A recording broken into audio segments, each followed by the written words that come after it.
you pet parents out there. It's Saturday night with Dr. Q and making quarantine with pets awesome. Tonight I have my friend Fresca, who is just sitting here on my shoulder just hanging out, so that's her tail there. So what I thought I would talk about tonight is early in the week we talked about training your pets and taking half their kibble and measuring it out and using that to feed them as treats, to find 10 reasons a day that why they're awesome and amazing. And on another note, if you're driving in a car with your dog, can I just say that if your dog is hanging out the window and barking at other people, it's actually really rude behavior. So please don't let your dogs do that. It's kind of like letting your kids hang out the window and like scream at everybody like, hey, what's wrong with you? Hey, nobody likes that. You would never let your kid do that. So let's not let our dogs do that, because I have seen a lot of that lately where people are driving around with their dogs, and we just need to find other ways. That's a good, even when you're driving, take your little container of kibble and be like, hey, come here, baby, come here, and give them a little treat or something. Help them to calm down and not get so excitable in the car. But what I thought what we would talk about today is, so we're going to take half their kibble and put it into a container, and then that's what we're going to feed as treats. But what about the other half of the kibble that you're feeding them? Do we really want to be feeding our dogs kibble? If anybody's been watching the news, especially here in Colorado, you're going to hear about a meatpacking plant in Greeley that was actually closed down this morning because 2 workers died apparently of COVID-19. I got all this secondhand, so hopefully I'm giving you the right information.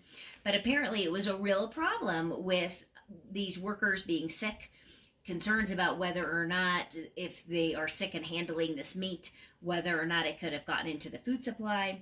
And so one of the things I want you to think about is, imagine if we're having issues with that, with meat that's packed for human consumption.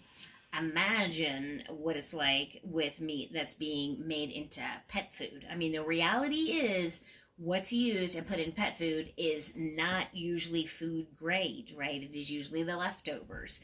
And so we want to be, even the most expensive dog food out there, I always tell people, is still a processed food. It's still a processed kibble. It's been extruded and made in a factory and shipped and stored in a warehouse and shipped on a truck and all this kind of stuff. It is not as good as fresh food. So it is time to start the conversation about cooking for your animals, and whether or not you want to cook a quarter of their meal, whether you want to cook all their meal once a week, whatever kind of combination that you want to do. I'm here to encourage you to consider fresh foods for your animals. Again, we're all in quarantine, so we have a little bit of extra time. So let's talk about what a recipe would look like of something that we can add to our dog or cat's kibble that would be having more nutrition and be really good for them and have antioxidants in it and things like that, the way that nature intended for us to get them, and not be a processed food.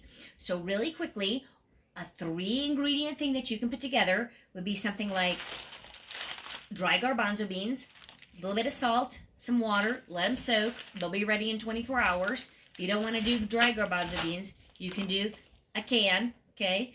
And if you want to use organic, that's even better and more important too, especially if you're feeding little tiny animals. I really like to use organic food because I just think that little animals can't process as many toxins as like a big Rottweiler can or something like that.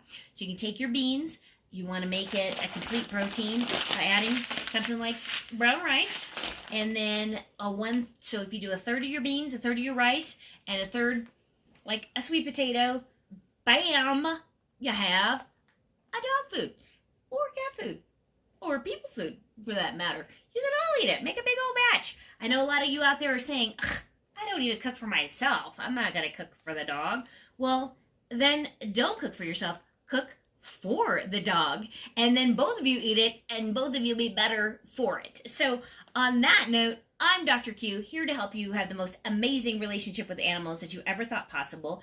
Also, I would like to ask that if you enjoy this series and the things that we're teaching about training, nutrition, and cooking, and things like that for your pets, what I would beg you to do would be to go to my GoFundMe for the Rescue Ranch and promise me that you can donate a monthly amount so that we can rescue some Mustangs. We would really like to do that.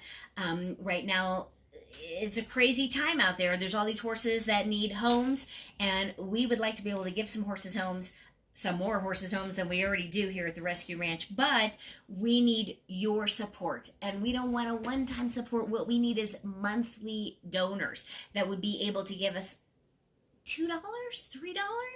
I mean, if I could get 20 people together to give us $5 a month and promise to give us $5 a month for the life of the animal, we could do this, and together you could help me rescue some animals that need to be rescued, especially right now, with everybody losing their jobs and things are so uncertain, and we need to still find homes for animals, whether they're in shelters or horses or whatever the case may be.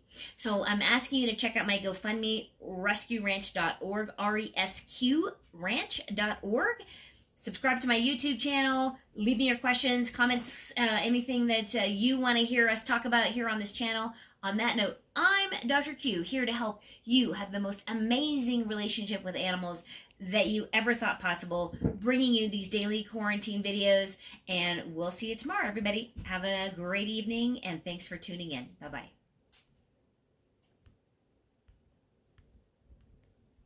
I'm pressing